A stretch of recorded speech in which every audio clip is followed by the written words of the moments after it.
नमस्कार दोस्तों, स्वागत है आपका आज की वीडियो में। दोस्तों, हम सभी भगवान की योजनाओं को समझ नहीं पाते। जब हमारे साथ कुछ गलत हो रहा होता या हमारे हिसाब से कुछ नहीं हो रहा होता तो अपना धैर्य खोकर हम भगवान को दोष देने लगते हैं। हम ये समझ नहीं पाते कि इन सबके पीछे भगवान की कोई न कोई योजना छुपी हुई होती है।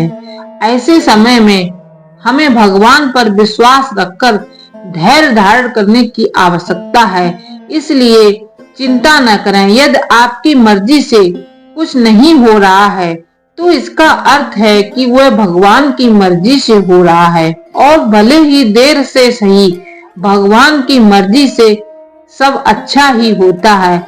आइए जानते हैं इस कहानी के माध्यम से। दोस्तों, एक आदमी मंदिर में सेवक था। उसका काम मंदिर की साफ सफाई करना था। भक्तों और श्रद्धालुओं द्वारा दिए गए दान में से थोड़ा बहुत उसे मंदिर के पुजारी द्वारा दे दिया जाता था। इसी से उसकी गुजर बसर चल रही थी। वह अपनी जिंदगी से बहुत ज्यादा परेशान और दुखी था। मंदिर में काम करते करते वह दिन भर अपनी जिंदगी को लेकर शिकायतें करता रहता। एक दिन शिकायत करते हुए वह भगवान से बोला, भगवान जी, आपकी जिंदगी कितनी आसान है। आपको बस एक जगह आराम से खड़े रहना होता है। मेरी जिंदगी को देखो, कितनी कठिन जिंदगी जी रहा हूँ मैं। दिन भर कड़ी मेहनत करता हूँ, तब कहीं 2 जून की रोटी मेरे नसीब हो पाती है। काश मेरी जिंदगी भी आपकी तरह होती है। उसकी बातें सुनकर भगवान जी बोले, तुम जैसा सोच रहे हो वैसा नहीं है।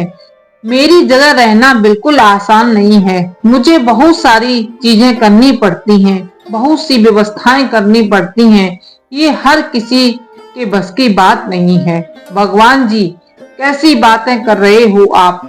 आपका काम आसान ही तो है। आपकी तरह तो मैं दिन भर खड़े रह सकता हूँ, इसमें कौन सी बड़ी बात है? मंदिर का सेवक भगवान जी से बोला, तुम नहीं कर पाओगे। इस काम में बहुत ही धैर्य की आवश्यकता पड़ती है। भगवान जी बोले, मैं जरूर कर पाऊंगा। आप मुझे एक दिन अपनी जिंदगी जीने दीजिए। आप जैसा बताएंगे मैं बिल्कुल वैसा ही करूंगा। मंदिर का सेवक जिद करने लगा और उसकी जिद के आगे भगवान मान गए और बोले, ठीक है, आज पूरा दिन तुम मेरी जिंदगी जियो और मैं तुम्हारी जिंदगी जीता हूँ। लेकिन मेरी जिंदगी जीने के लिए तुम्हें कुछ शर्तें माननी होगी। मैं हर शर्त मानने को तैयार हूँ। भगवान जी, सेवक बोला, ठीक है, तो ध्यान से सुनो। मंदिर में दिन भर बहुत से लोग आएंगे और तुमसे बहुत कुछ कहेंगे। कुछ तुम्हें अच्छा बोलेंगे तो कुछ बुरा। तुम्हें हर किसी की बात चुपचाप एक जगह मूर्ति की तरह खड़े रहकर धैर्य के साथ सुननी है और उन पर अपनी कोई प्रतिक्रिया नहीं देनी है। सेवक मान गया। भगवान और उसने अपनी जिंदगी एक दिन के लिए आपस में बदल ली। सेवक भगवान की जगह मूर्ति बनकर खड़ा हो गया। भगवान मंदिर की साफ सफाई का काम निपटाकर वहां से चले जाते हैं। कुछ समय बीतने के बाद मंदिर में एक धनी व्यापारी आया और वह भगवान से प्रार्थना करते हुए बोला, भगवान जी, मैं एक नई फैक्ट्री डाल रहा हूँ। मुझे आशीर्वाद दीजिए कि यह फैक्ट्री अच्छी तरह चले और मैं इससे अच्छा मुनाफा कमाऊं और उन्नति करूं। और वह प्रार्थना करने के बाद प्रणाम करने के लिए नीचे झुकता है तो उसका बटुआ गिर जाता है। जब वह वहां से जाने लगा तो भगवान की जगह खड़े मंदिर के सेवक का मन हुआ कि उसे बता दें कि उसका बटुआ गिर गया है, लेकिन शर्त के अनुसार उसे चुप रहना था। इसलिए वह कुछ नहीं बोला और खामोश खड़ा रहा। जब उस व्यापारी ने बाहर जाकर देखा कि मेरे जेब में बटुआ नहीं है तो वह तुरंत पुलिस के पास जाता है और पुलिस को लेकर आता है। छानबीन होती है। छानबीन में पुलिस एक नाविक को पकड़कर ले जाती है। तो भगवान बने आदमी को अपने सामने होता हुआ ये अन्याय सहन नहीं हुआ। शर्त के अनुसार उसे चुप रहना था, लेकिन उसे लगा कि बहुत गलत हो चुका है। यदि अब मैं चुप रहा तो एक बेकसूर आदमी की व्यर्थ में ही सजा हो जाएगी और उसे यह सजा भुगतनी पड़ेगी। तो उसने अपनी चुप्पी तोड़ते हुए कहा, आप गलत व्यक्ति को पकड़कर ले जा रहे हैं। ये बटुआ इस नाविक ने नहीं, बल्कि इसके पहले आए गरीब व्यक्ति ने चुराया है। मैं भगवान हूँ और मैंने सब कुछ देखा है। पुलिस भगवान की बात कैसे नहीं मानती। उनकी बात मानकर उन्होंने नाविक को छोड़ दिया और उस गरीब आदमी को पकड़ लिया जिसने वह बटुआ चुराया था। शाम को जब भगवान वापस आते हैं तो मंदिर के सेवक ने पूरे दिन का वृतांत सुनाते हुए उन्हें गर्व के साथ बताया कि आज मैंने एक व्यक्ति के साथ अन्याय होने से रोका है।